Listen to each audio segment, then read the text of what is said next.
off the summit, and that is Barbara Shipley. And she is the Senior Vice President of Brand Integration at AARP.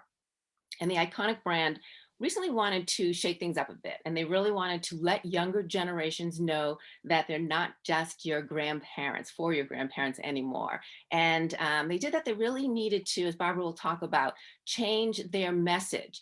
And then they launched a fully integrated video campaign across traditional, digital, and social channels. So let me introduce Barbara. Welcome.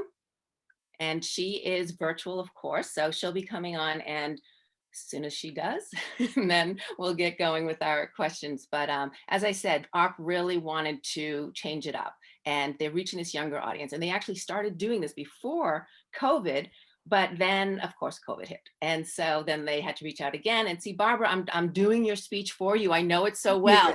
No, it's great. So, but I think you'll do it better. So welcome. Well, first off, where are you coming to us from? Washington, D.C. Oh, very cool. Okay. Did you get the torrential? No, well, actually, you're way over. We had torrential storms last night. So I was afraid I was going to. Oh, I was just going to say how much I love Montauk. I wish I was there with you all, but not if you were in storms. Oh, you're in LA. No, yeah. Hopefully they're not. I'm over on the West Coast. So, but we had really, which we never do. But yeah, last night I was just like, oh, please don't lose my power. But anyway, so as I was mentioning, you guys, a few months ago, actually spring, so it's a little bit more than a few months ago, but you launched a new brand campaign. This is your first in like 3 years.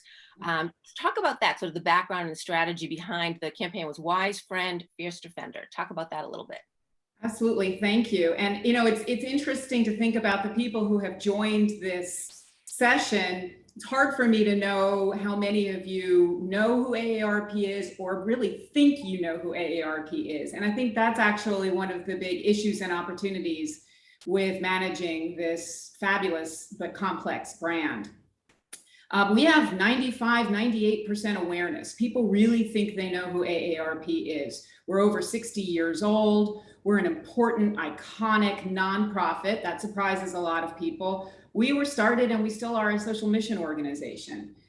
People really know us as a membership organization, and that is true as well. So one of the things that we've been addressing over the years in terms of helping to create relevant awareness for our brand is to help people understand the complexity of what we do and all the different ways we address the needs in their lives.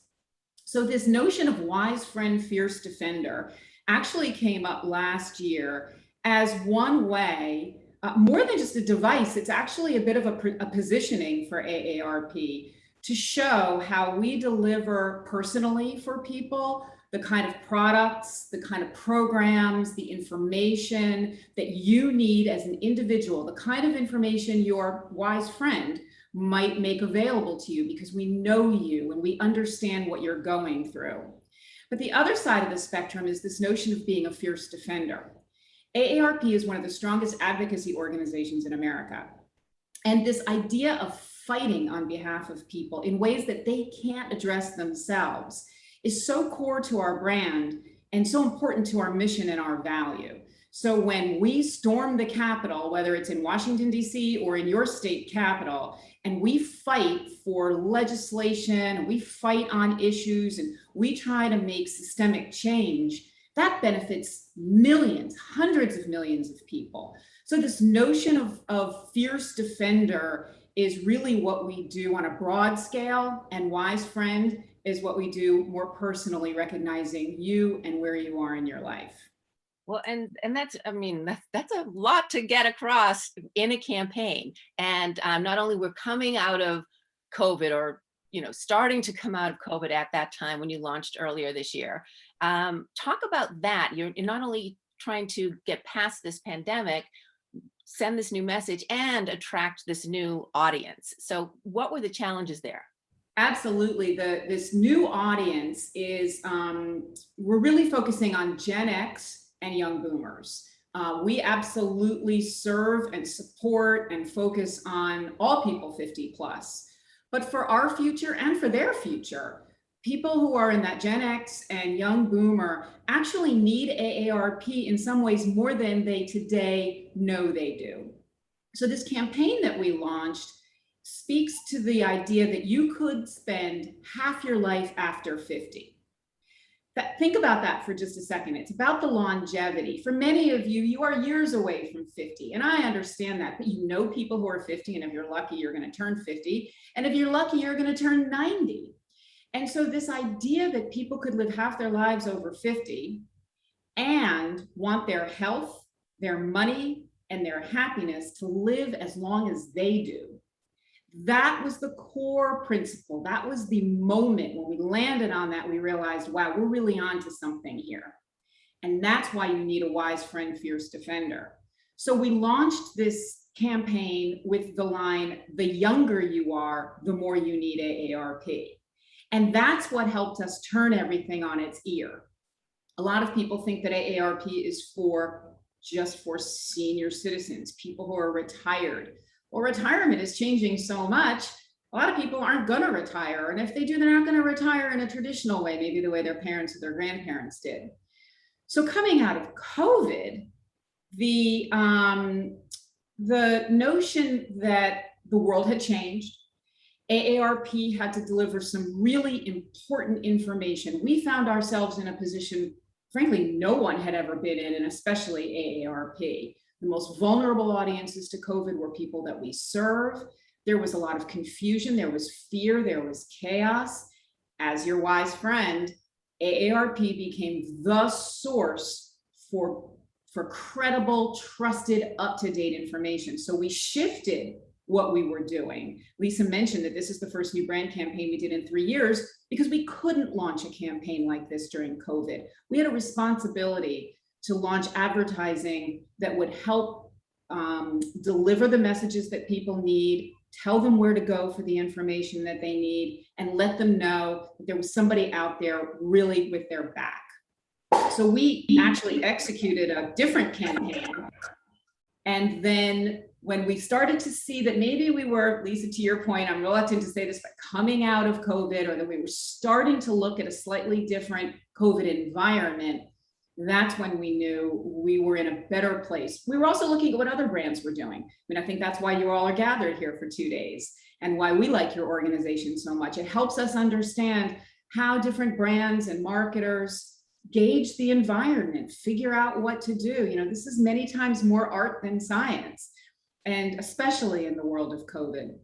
So we felt comfortable, we listened to our members, we saw the environment, to launch with this new campaign in April, and we launched it on the Oscars. Yeah, now we have this video, right? I think we're going to run 2 of the ads. You'll see this positioning of health, money, and happiness, the framework, and the younger you are. A couple of things that you'll see is a lot of intergenerational imagery. You know, one thing that people don't really think about when they think they're marketing to people over 50 is that people over 50 only like hanging out with other people over 50. That's actually not really true. We are very intergenerational. It's family, it's friends, it's community. And so we feel a responsibility to help set that reality of aging for other marketers. And I think you'll see that come through in 2 of the ads that we picked to show you today. So Ryan, do you want to play the first one called Anthem? People today, they could spend half their lives over 50. That's a lot of living. So it helps to have a wise friend and fierce defender in your corner. A friend like AARP. So your health lives longer. This is just slow-mo karate? Just slow-mo karate. Your money lives longer. I just bought that. I just sold that. And your happiness lives longer. That's why the younger you are, the more you need AARP. Join today. Great.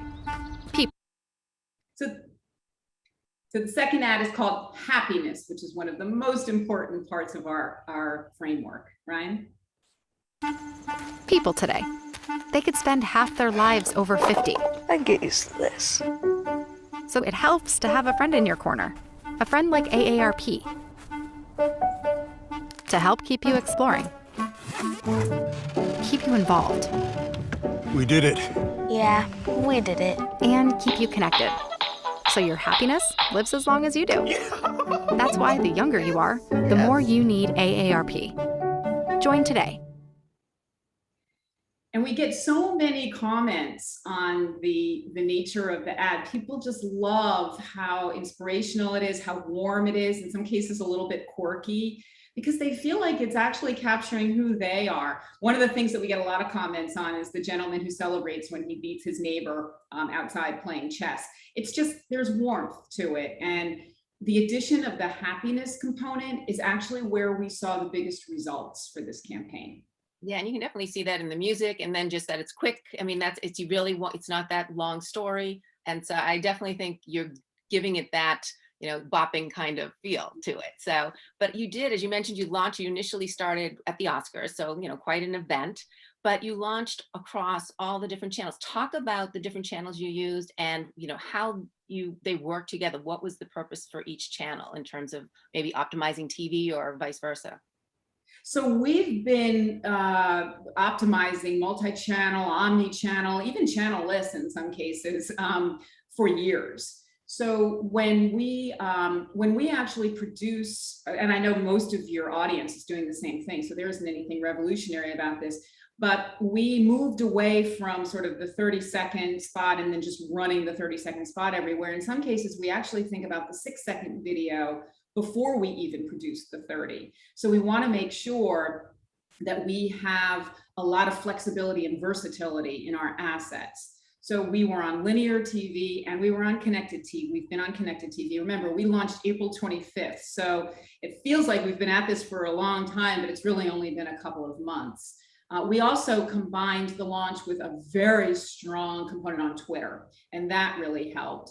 The Oscars, it's still sort of finding its way out of COVID. It was a little bit of a chance to take to launch on the Oscars. It ended up working really well. We like the destination viewing, but then immediately we were activating all of our online video. YouTube is a very important asset and channel for us. It performs very well, and it really performs well in the stack. So if viewers are seeing video on YouTube, they're seeing video on linear, they're seeing video on connected, and they're seeing video or other digital assets and social, we're getting a really good, we're maximizing this notion of getting 8 touches before somebody will take an action. And the action we want people to take is join, but there are other actions people can take.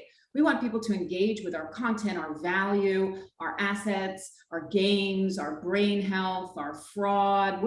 We do a lot of very important work that really nobody else is doing. But the stacking of all of those is what I think gives us a real opportunity. It also recognizes that our audience is digital, is social, is on TV, is on connected TV. And so the whole machine works a whole lot better when we are coordinated, integrated, and thinking about those touches across channels, not just within one channel. Well, and I want to get back to that in a second, but what struck me is you saying TikTok was huge for you guys. And TikTok is usually considered very young. I mean, not necessarily, even though you're going for a more youthful generation, you're not going for maybe, the 20s, or maybe you are, but in general, that seems like a riskier channel, but it turns out you had success with that? Well, so when we launched on the Oscars, it was actually Twitter that we did our combined approach with.